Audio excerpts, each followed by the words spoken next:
everyone, my name is Seanbiron Johnson, and I am a first-year mechanical engineering and interdisciplinary studies double major, applying for the Fannie position. So let's get into 10 questions. So this portion will be the values and passion alignment. The first question kind of talks about what do I see in myself and how do I attribute to the AASD and Fannie Hammer Black Resource Center and the team, and what are some of the needs of the Black community. To that I say the needs of the Black community at Cal, since we're only 4% and we're strong but mighty, I think what we need really is like mentorship, and we need to continue to pour into each other as far as like faculty's pouring into students, but honestly peers pouring into peers. And as a student and scholar, I definitely can pour into my peers, particularly the ones who are going to be underneath me in a quick year or a couple months actually. So I hope that I can be able to mentor them and then mentor more underclassmen as like I kind of grow in the ranks in my college career. I am from the IE. I'm a competitive swimmer, studying engineering.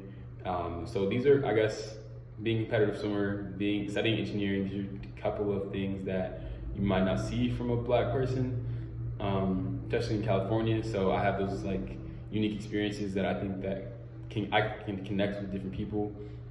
From those unique experiences, help other Black students in STEM, help them navigate the spaces. I'm in a research lab, so I can kind of help them to get inside a research lab. As far as my swimming goes, I can kind of talk about that experience with different people. And even if you're not a swimmer, we can resonate on a different level of like having to be one-of-one in a space that, you know, doesn't necessarily looks like us. And to go to the second question, talks about Kimberly Crenshaw and intersectionality. And the question asks me, why is intersectionality important for working within folks across the African Black diaspora, and how would I account for that intersectionality? And to that, I would say, I'm African American, and I recognize that I was stripped from my culture way back when during slavery. And you know, from that, there's been a birth of African American culture. And I resigned to that, and I recognize that. However, the African diaspora is extremely large. And so we have Nigerian, Ethiopian, Eritrean, Ugandan, Kenyan, and the list can go on. But I don't necessarily resonate completely with those cultures, but I still respect that, because in my personal opinion, which should honestly be everyone's opinion, but I digress. The African diaspora should be lifting each other up, because at the same time, we're all on the same team. And so I think we kind of see sometimes the African American versus African diaspora debate, and like, oh, we're clashing into each other, and it doesn't make any sense to me, because it's like we all come from the same diaspora, we're all on the same team, we should all be helping each other out. And so for intersectionality, I personally would, as a staff member, would respect their culture, right? I'm African American, but you might be Nigerian, and I'm going to respect that. I'm going to want to learn more deeply about it. I want to embrace it. And I want you to embrace my culture as well, and we can just kind of tag team it, because we're on the same team. Yeah. So the third question is, if you were hired, what is unique project or program that you would hope to work on, new or existing? Currently, I'm actually working on my own social impact project with the Peter E. Haas Service Leaders Program, which is in the Public Service Center, and then alongside Dr. Pablo Gonzalez, who studies ethnic studies in their department, and then also with Jonathan DeSore in Stiles Hall. And so basically the project is a podcast called Defining Ghetto. And with the podcast, we talk with different students on UC Berkeley campus, people of color, and kind of talk about how their path to getting to Berkeley, because it's, you know, non-traditional, and it's different for us color folks, specifically Black folks. And so podcast episodes would be, talk about that more later. But I would honestly love to like interview some people from Fannie Lou. I would love to kind of incorporate that in AASD a little bit, interview some faculty, get Dr. T, Emerald, and the whole crew involved, just so we can, you know, build together, because we're defining ghetto and the, you know, stereotypes that are on us in other POC communities. And so here is the communication portion. Question 4 says, talk about a time in the past where you've dealt with conflict or another peer, with another peer, and how you handled it. So actually, this past semester, My roommate and I got into a little bit. Prior to the situation, we kind of told each other, okay, like this is the boundaries for people who come to our room, and this is like the appropriate time to leave, and like how that all works. And it's really nothing deep, like it's nothing that serious. But this one time was a little bit upsetting for me because the boundary was like heavily crossed. And so we talked about it. But first, for me, I had a process. I was like, okay, I don't want my emotions to be overstimulated. I don't want to lash out or get too mad right in the moment. So I'm not going to address this right now. So I took a couple minutes to myself just to decompose, regulate my emotions, just so that I could get a handle on what I was going to say. Because at the end of the day, he's still my brother. So it's all love. This is just one situation. It's not going to find a relationship. So after regulating my emotions to not, make the situation more extreme than it had to be, that's when I confronted him. I was like, hey, like, this is how I'm feeling. I didn't think it was cool. And then we hashed it out, and it's all good. So in Fannie Lou, in a situation with like a peer or another staff member, I'd probably take a little minute just to decompose, get my composure right, and then I would go and confront it respectfully, of course, get out my feelings and whoever other person is involved or multiple people, and we go from there. So this question talks about a time that I've received feedback and how difficult that was to receive, and how did you react to it, steps, and if any you take moving forward. And so actually this past semester, beginning of the second semester, my mom told me that I need to start prioritizing Seanbiron, right? I need to stop worrying about everyone else, which I think was a little hard to receive because that's kind of what I've been doing my entire life. But she kind of gave me a reality check and was like, Seanbiron, run your race. Like, do what is best for Seanbiron, because you're learning yourself, you're in college, this is all you. And so that really stuck with me because it was hard to hear at first, but it definitely stuck with me. And my mom was much wiser than me, right? She's lived a life, she's a professor, she's accomplished. And so my mom is a source, and that's a credible source. And so I'm gonna listen to her, because at the end of the day, I don't know what I don't know, right? And so sometimes I need reality checks, I need to hear things that will better my life, and I want to continue to be successful, right? I want to continue to level up and grow higher and higher. So if anyone in Fannie Lou or faculty or even a peer, whether it's a horizontal connection or a vertical connection, someone that's above me, I'm gonna hear them out. And if they're source credible, then I'm gonna take that, because at the end of the day, like, I want to be criticized. I want to continue to grow. So receiving different feedback isn't a problem. Number 6 talks about the Black community and how it has many subgroups, including students, staff, faculty, student orgs, community partners, and more. And how do I plan to address that expensiveness in the community with my work? And so, with that being said, with your work, yeah. With that being said, I think code switching, which some I've learned from Dr. T, is very imperative. Because when I'm with like a faculty member or a community partner or staff, like my body language or the way I approach the person might not be as lax as how I am with the homies.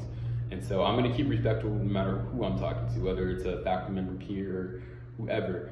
But in certain situations, I'm going to be a little bit more, I don't know what the right word is, but poised, I don't know if it's the right word. But with the homies, it might be a little bit more jokes. It might be a little more like, oh, man, you're so funny, yada, yada, yada. Because, that's not a faculty member, so I don't have to, stepping up or whatever like that. So that's how I'd engage with different Black people, different subgroups, Black subgroups on campus. But it's all love either way, and it's always respectful. And now is the balance and skill application.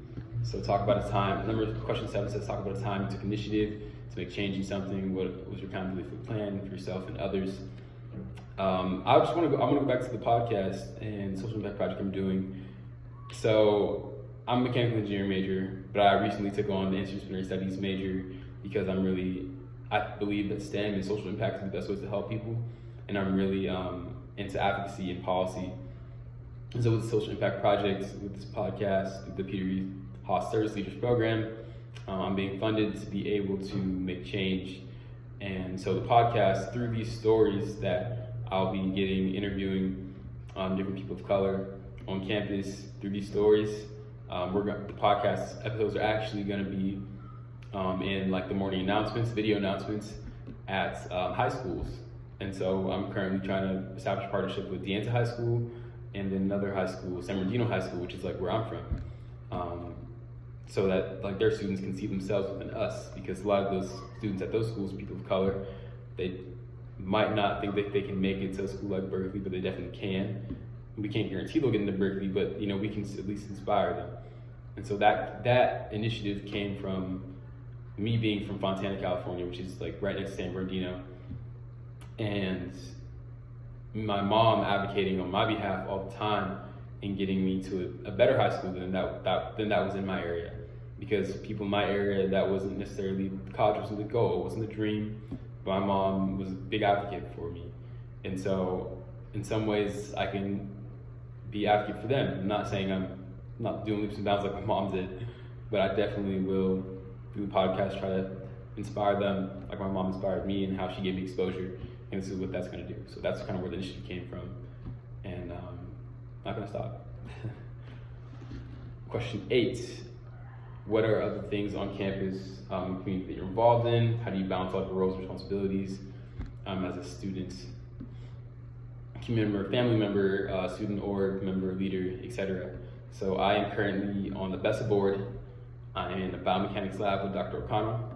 I'm doing social impact project next semester. It's going to kick off next semester. And then I'm also in the ASUC. And so those 4 commitments do take some time, yes, but my granny always says to make your work your play. So I love tissue engineering. I love social impact. So to me, it's not work. It's easy. It's play because I'm enjoying what I'm doing. And so I'm gonna keep doing it. And because I enjoy it, it doesn't feel like work. And I also have my classes, but the balance comes into play because on weekends, typically, I kind of have a little more fun. Throughout the week, I'm always working out or I'm swimming because I just want to keep exercising and I want to have like that physical, you got to match the mental with physical. And so physical health is just as important as mental health. And then I call my mom at least twice a week, at the very least, and my granny and my brother. My brother and I are texting every day.